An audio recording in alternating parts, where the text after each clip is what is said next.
ಕಾವ್ಯ ಸಂಭ್ರಮಕ್ಕೆ ನಾಡಿನ ಮೂಲೆ ಮೂಲೆಗಳಿಂದ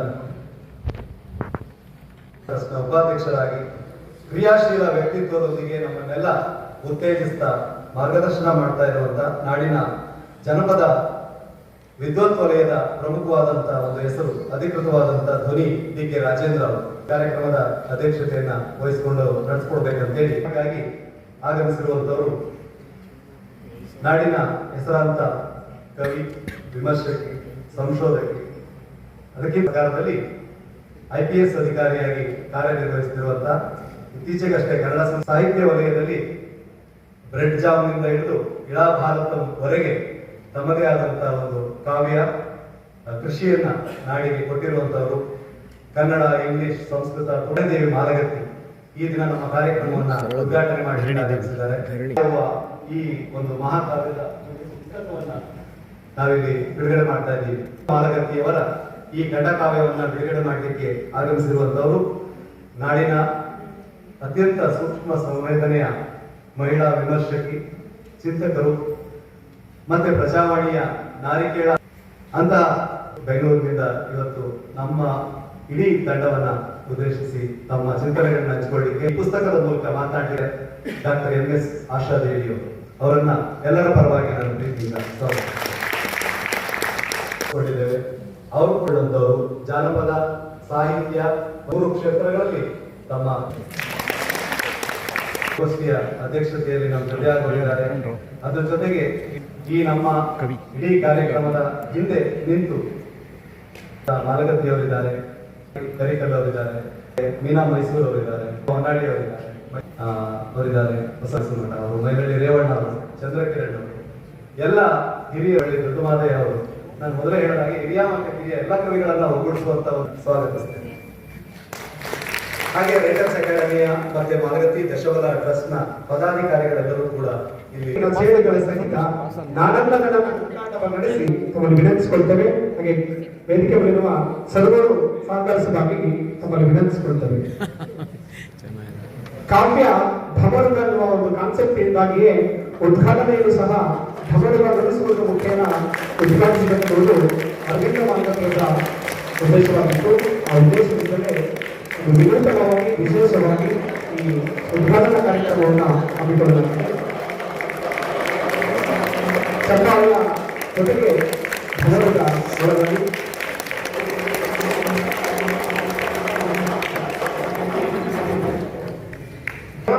ಯವ ಕಾಯುವ ಮತೆಯ ಮಹಾಗೀತೆ ಖಂಡಕಾವ್ಯದ ಬಿಡುಗಡೆ ಹಾಗೂ ಕಾವ್ಯದ ಹಾಗೆ ಪ್ರೀತಿಯ ಗುರುಗಳಾದ ಡಾಕ್ಟರ್ NK ಲವರ್ಸಿ ಹೇಳ್ಬೋದು. ದಯಮಾಡಿ ಅರವಿಂದ್ ಬಾಬು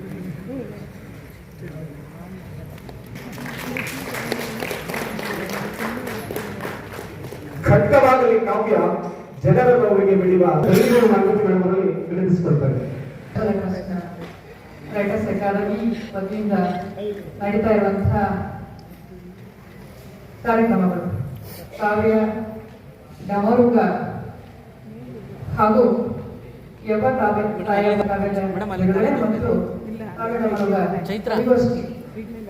ಈ ಕಾರ್ಯಕ್ರಮದ ಧ್ವನಿಯ ಉತ್ಪತ್ತಿ ಶಿವ ಪಶುಪತಿ, ಶಿವನ ಪತ್ನಿ ಗಿರಿಜೆ, ಆತ ವಾಸ್ತವವಾಗಿ ಮೂಲ ನಿವಾಸಿ, ಗಿರಿಜನರ ದೇವರು ಅಂತ ಅಂದ್ಕೊಳ್ತು.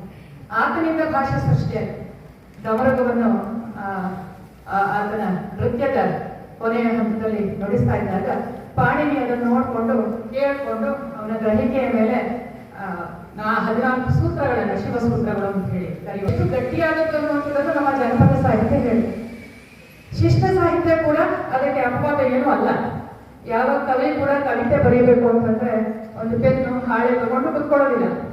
ಮೊದಲು ಕವಿತೆಯ ಎಲ್ಲೋ ಒಂದು ಕಡೆ ಸೂಕ್ತವಾದ ಪದವನ್ನು ಬಿಟ್ಟು ಅದಕ್ಕಿಂತ ಕಡಿಮೆ ಆಗಿರುವ ಪದವನ್ನು ತ್ಯಾಗ ಮಾಡಿಬಿಟ್ಟು ಬೇರೆ ಕಡಿಮೆ ಇರುವ ಪದವನ್ನು ಹೊಂದಿಸಿ ಆ ಕಾವ್ಯದ ಒಂದು ಚಂದವನ್ನು ಕಡಿಮೆಗೊಳಿಸುವಂಥದ್ದಲ್ಲ, ಅದರ ಪರಿಪೂರ್ಣತೆಗೆ ಭಂಗ ತರುವಂಥದ್ದು ಅದಾರ್ಥ. ಅದನ್ನು ಆಗದ ಹಾಗೆ ನೋಡಿಕೊಂಡ ಕಾರಣಕ್ಕೆ ಅಡಿಗರ ಕಾವ್ಯ ನಮಗೆ ಅಷ್ಟು ಸಮಯ ಮನಸ್ಸಿನಲ್ಲಿ ಉಳಿಯುವಂಥದ್ದು. ಅಡಿಗರ ಕಾವ್ಯದಲ್ಲಿ ಲಯ ಇಲ್ವಾ, ಛಂದಸ್ಸಿಗೆ ಎಲ್ಲ ಇದೆ, ಬೇರೆ ಇದೆ, ಲಯ ಇದೆ, ಎಲ್ಲೋ ಪ್ರಾಸಕ್ಕೋಸ್ಕರ ಒತ್ತಾಯದಿಂದ ಕೆಲವು ಪದಗಳನ್ನು ತೆಗೆದು ಕೆಲವು ಪದಗಳನ್ನು ತುರುಕುವಂತ ಪದ್ಧತಿ ಅಲ್ಲಿ ನಾವು ಮಾಡಿದ್ದೇವೆ. ಹಾಗಂತ ಪ್ರಾಸ ಇಲ್ಲದೆ ಲಯ ಇಲ್ಲದೆ ಸುಮ್ಮನೆ ಹಾಗೆ ಬರ್ತಾ ಹೋದದ್ದು ಕಾವ್ಯ ಆಗಬಹುದಾ ಅಂತಂದ್ರೆ ನಮ್ಮ ಮೀಮಾಂಸಕರು ಮತ್ತೆ ಮತ್ತೆ ಕಾವ್ಯದ ಬಗ್ಗೆ ಮಾತಾಡೋದು ನಮ್ಮ ಹಳೆಯ ಕಾವ್ಯ ಮೀಮಾಂಸೆಗೆ ಹೋಗ್ಬೇಕು. ನಾವು ನಮ್ಮ ಭಾರತೀಯ ಕಾವ್ಯ ಮೀಮಾಂಸೆಗೆ ಹೋಗ್ಬೇಕು. ಸುಮ್ಮನೆ ವರ್ಣನೆ ಮಾಡ್ಕೊತಾ ಹೋದ್ರೆ ಕಾವ್ಯ ಆಗುತ್ತಾ? ಇಲ್ಲ ಅಂತ ಹೇಳ್ತಾನೆ ಭಾಮಹನ ಕಾವ್ಯಾಲಂಕಾರದಲ್ಲಿ ಒಂದು ಮಾತು ಬರುತ್ತೆ.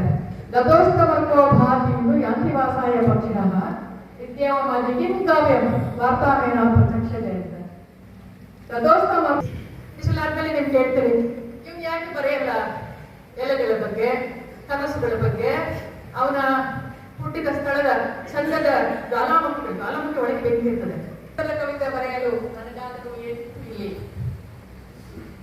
ಎಲ್ಲರಂತೆ ಸುಂದರ ಕವಿತೆ ಬರೆಯಲು ನನಗಾದರೂ ಏನಿತ್ತು ಇಲ್ಲಿ, ಕಲ್ಪನೆಯನ್ನು ನುಂಗಿದ ವಾಸ್ತವದ ಬೆಂಕಿ ಎದೆಯ ಸುಡುತ್ತಿರಲು ಭ್ರಮರಹಿತನಾದವನು ನಾನು, ನಿಮ್ಮದೇ ಪುರಾಚೆಯ ಮಲೆಮಾದಿಗರ ಬೀದಿಯವನು, ನದಿಯಾಗಿ ಹರಿಯದ ದೀಪದಂತೆ ಬದುಕಿದವನು.